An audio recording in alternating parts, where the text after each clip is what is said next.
All right, welcome back everybody to another lesson from Adult Bible Fellowship. We're wrapping up a third part of a mini-series inside of the larger study called How the Story Ends. And specifically, we're trying to figure out how do we understand biblical prophecy? How do we make sense of it? Because it does have a point. They want us to understand the point. There's enough information in the text to understand the point that's being made if you do the work. So we have to wrestle with these prophecies and understand them properly.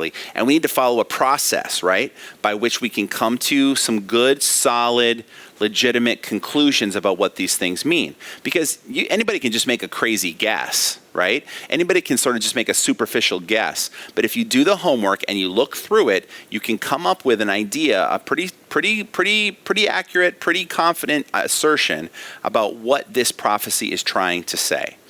And I laid out kind of a process. Step one process, as you're looking at this, is do the words in the prophecy have a common sense, plain, normal understanding that we should just go with, right? What does it seem to be saying on the surface of things, right? So you read it, and if you don't see any signs or hints or clues that we're talking about something figurative, then you should take it seriously. You should take it literally. You should assume that it means what it says. Kind of common sense. However, the second step in this is that sometimes a storyteller will leave clues about what that is going to be. And those clues are helpful to help us to figure out that this is not intended by the storyteller to be interpreted in a straightforward, literal way. This is a good thing. Okay, this is actually really, really helpful to us to figure this out. So that's where we left off last week, is looking at Revelation 12, which is a story about a very clear, non-literal prophecy. It's a symbol that we have to do a little bit of work understanding and figuring out the sources of those symbols and what are the concrete things that they're pointing to. And my point is that you can do it if you work hard and you look through the text and you also see how it connects to other passages in the Bible. Now, the third step. This is really good. This doesn't always happen. This third step is sort of like an every now and then kind of a thing. But in the third one, you have an example of this. And here's the question we're asking, step 3, which if you're following along on the notes, these are the same notes from the last 2 weeks that are posted online. If you go to fbchh.org to the resources tab, halfway down you'll see ABF notes. You can click on that and follow along, and I'll probably have maybe some blanks to share with you. So here we go. Here's the third question. So first question is, what does it seem to be saying, right? Second question is, are there any hints that we should interpret this figuratively? And if so, do so. Interpret it figuratively. Figure out what it's referring to. And then the third step is, does the storyteller himself interpret his visions or figures of speech for us? Sometimes the storyteller himself will tell you what his prophecy means. If you just keep reading, you keep paying attention, you stick with it. The storyteller will tell you exactly what he's talking about. So, here's the deal. We have here in Revelation chapter 12, in the passage that I just shared with you, Revelation chapter 12, we have an example of this happening. So, we have a dragon in Revelation 12, verse 3, or something like that. A big red dragon who is going to eat up the baby of this pregnant woman who turns out to be the nation of Israel, who's going to be the Messiah. So he's trying to destroy the Messiah. Who is it? In verse 9, if you just read a few more verses, John gives you an interpretation of who the red dragon is. He says the dragon is that ancient serpent. And then he goes beyond that. The guy called the devil and Satan, the deceiver of the whole world. And you go, oh, of course, the dragon is Satan. We wouldn't have had that information, though, if John hadn't have gone through the trouble of interpreting it for us. So one of the things you got to do is you got to look. Does the storyteller himself interpret this, or does he leave it up to me to do the interpretation? If he does, the first subpoint here, if he does interpret his vision or figure of speech for us, then we're supposed to take his interpretation of the vision or the figure of speech at face value. In other words, don't argue with the storyteller. If the storyteller tells you this represents this, then go with it, because the storyteller is the person who is best equipped to know what he means by something, right? Don't think you can educate the storyteller. Oh, I think it means something deeper. No, if the storyteller tells you it means this, then that's what it means. Stick with it. He's the only person qualified and authorized to do that kind of interpretive work. Sometimes the prophets themselves teach us how to read prophecy. And I want to give you an example right now, and this is going to be our last kind of a big thing from this section, and that's from page 10 in your class notes, right? Daniel chapter 2, verses 31 through 45. And we're going to look at this, and we're going to do it fairly quickly. Today's ABF lesson is not going to be quite as long as the last couple have been, because I want to wrap this up. But I'm going to take my time on Daniel chapter 2, because it's an example of a storyteller interpreting his prophecy for us.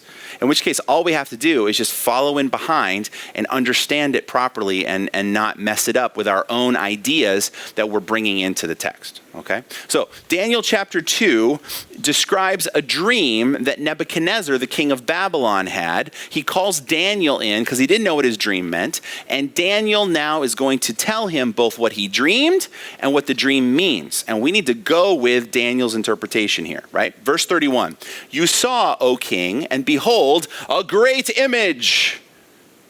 Okay, this is a really, really sad, great image. But it's the best I could do. My wife's not here to make it prettier, so this is the best thing we got here, okay? A giant image. "This image, mighty and of exceeding brightness, stood before you, and its appearance was frightening." Doesn't this just scare you? It's just terrifying. Like, look, I'm going to do this. Glow. It's glowing. Isn't that scary? Anyway, let's keep going. "The head of this image was of fine gold." So let's just lop him off right here. Okay? The head was of fine gold. "Its chest and its arms were of silver." So that's silver. That's gold. Okay, here we go. "Its middle and its thighs were of bronze." Okay, that's bronze. "Its legs of iron." Its legs of iron.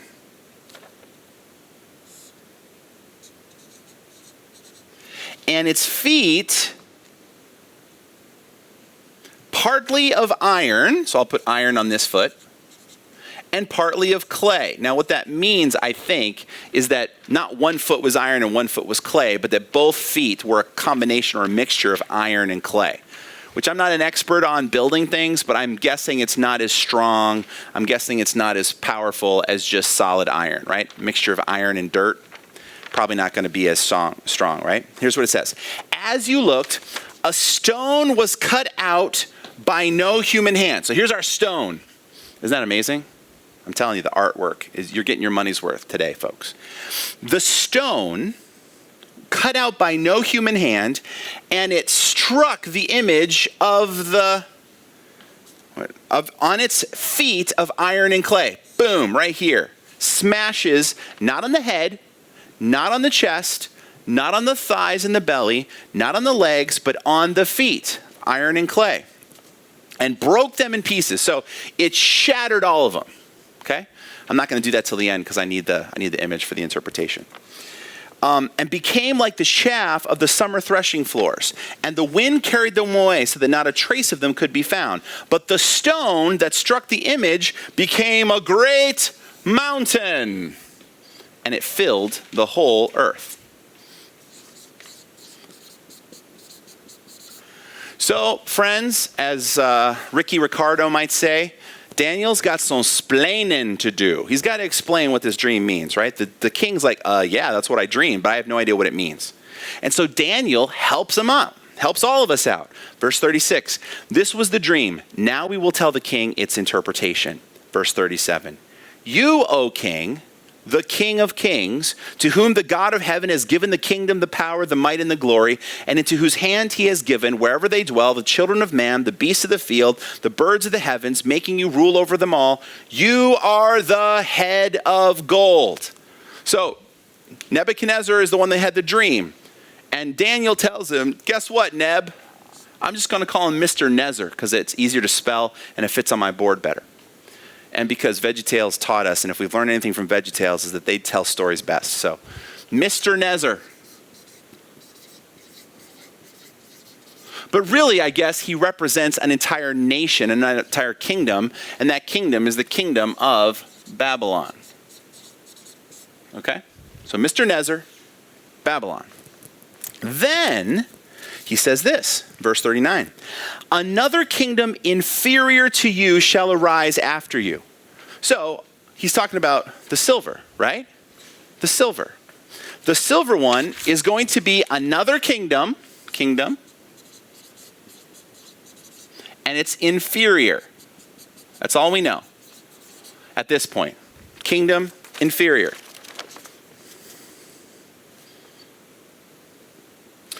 And yet a third kingdom of bronze, which shall rule over all the earth. Now, bronze is inferior to silver. Anybody who's ever watched an Olympic event knows that. So that means the kingdom up here is the gold. This is the best one. Then there's an inferior one. Then there's like another kingdom that's inferior, but they do rule over the whole earth. So it does stretch out. It's legitimately an empire, but it's just not as powerful as the second one or as grand, and it's not as powerful and as grand as the first one.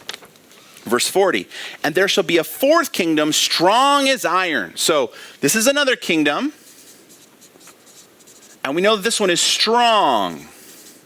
Okay? The kingdom is strong, because iron breaks to pieces and shatters all things. And like iron that crushes, it shall break and crush all these. So this kingdom may not be as glorious and as splendor, like a much splendor, but it's certainly going to be as powerful as anything else. And then it says this, and as you saw the feet and toes, partly of potter's clay and partly of iron, it shall be a divided kingdom. So we have divided kingdom. And Jesus told us, right? A divided kingdom cannot stand, right? But some of the firmness of iron shall be in it, just as you saw iron mixed with the soft clay. And as the toes of the feet were partly iron and partly clay, so the kingdom shall be partly strong,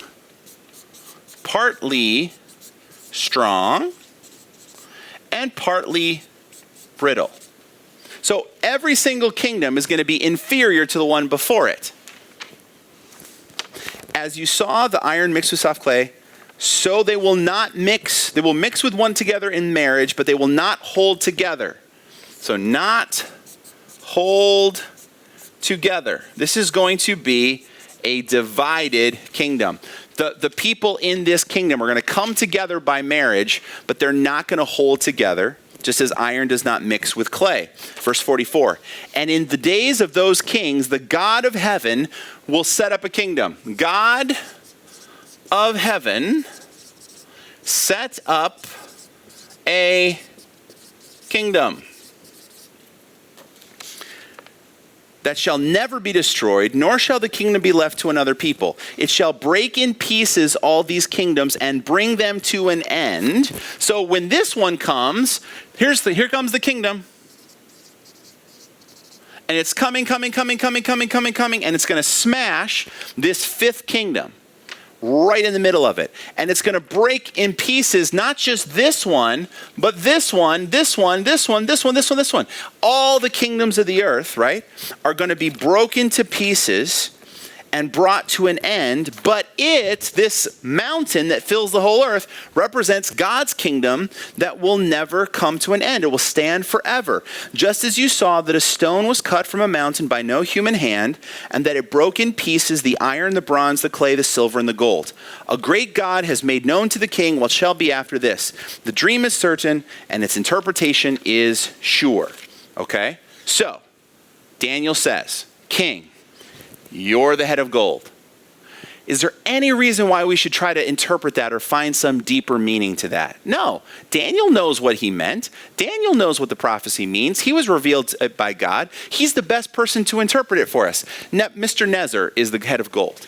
And then he doesn't bother to say the identity of these other kingdoms, but he says there's going to be another kingdom that comes after you. It'll be inferior.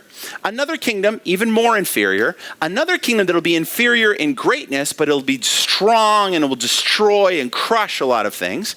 And then underneath it, there's going to be a fifth kingdom that comes. And this fifth kingdom is going to be an unlikely alliance. It's going to be two people or two groups of people that merge together that never really liked one another. They're not going to hold together when when the trouble comes, and they're going to be divided. They're going to be powerful, but they're also going to be brittle, and there's going to be problems and conflicts, and they're going to fight amongst themselves as much as anybody else.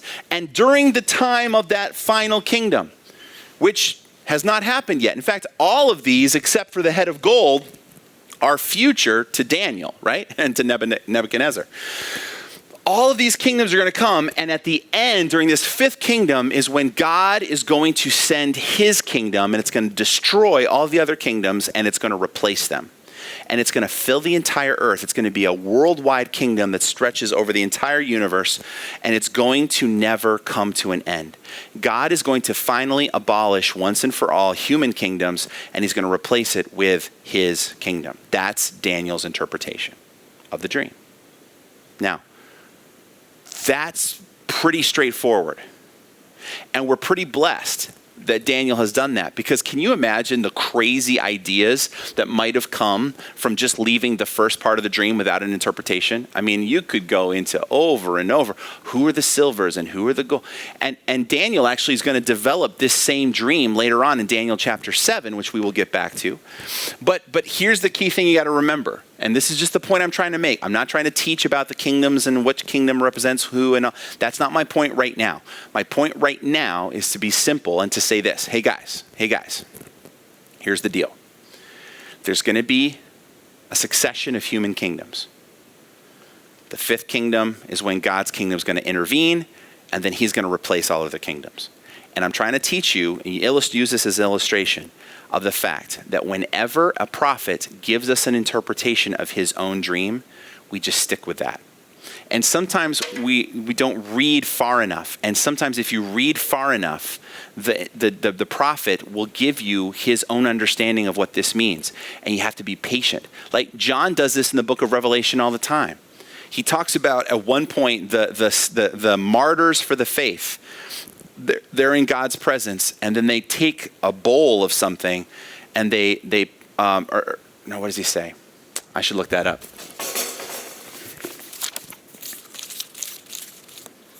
Revelation chapter 6. Revelation chapter 6.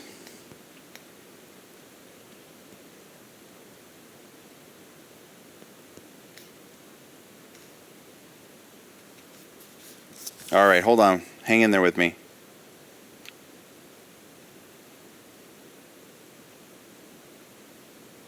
Oh, man. I can't find it. Oh, okay.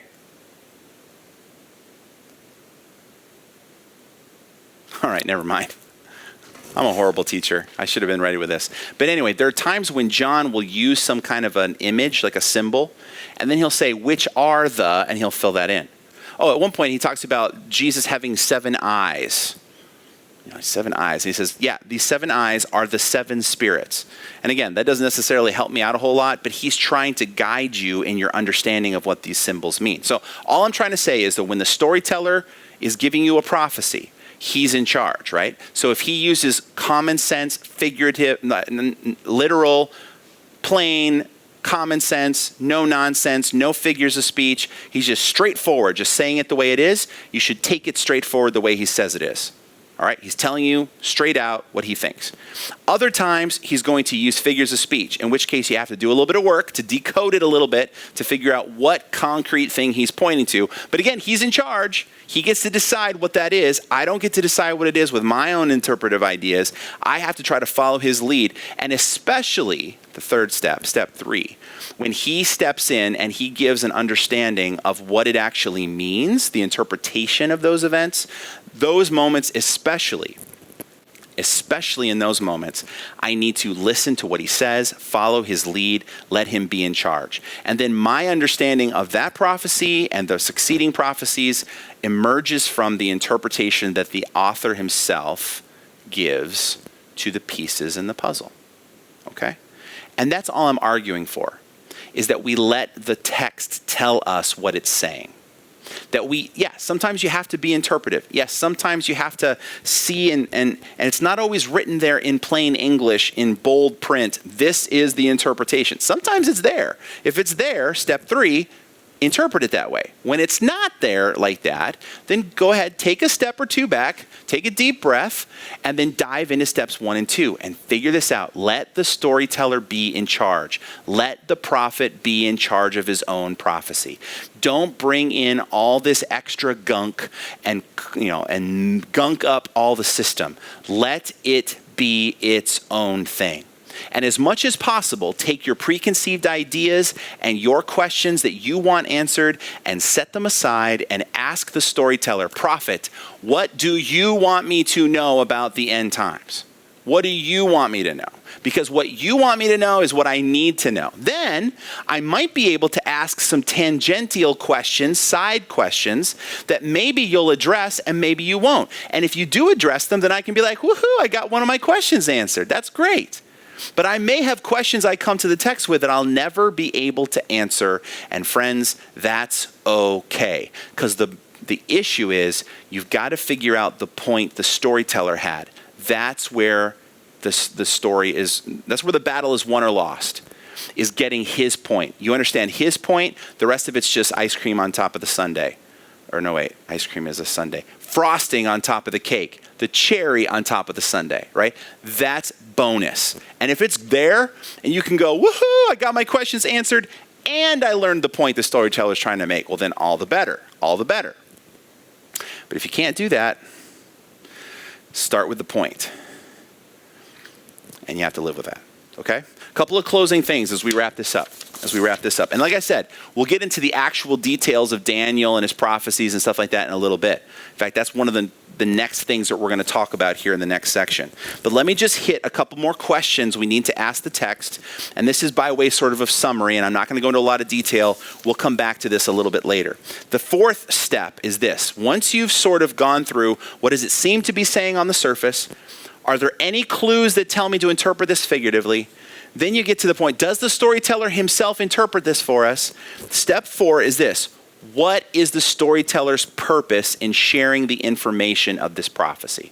Why? Why does the storyteller tell us this? Let's just look at this one, for example. Why did God send this dream to King Nebuchadnezzar? Nebuchadnezzar's not going to live to see this final kingdom down here. Why does the head of gold need to know that someday a stone's going to come, destroy all human kingdoms, and set up God's kingdom?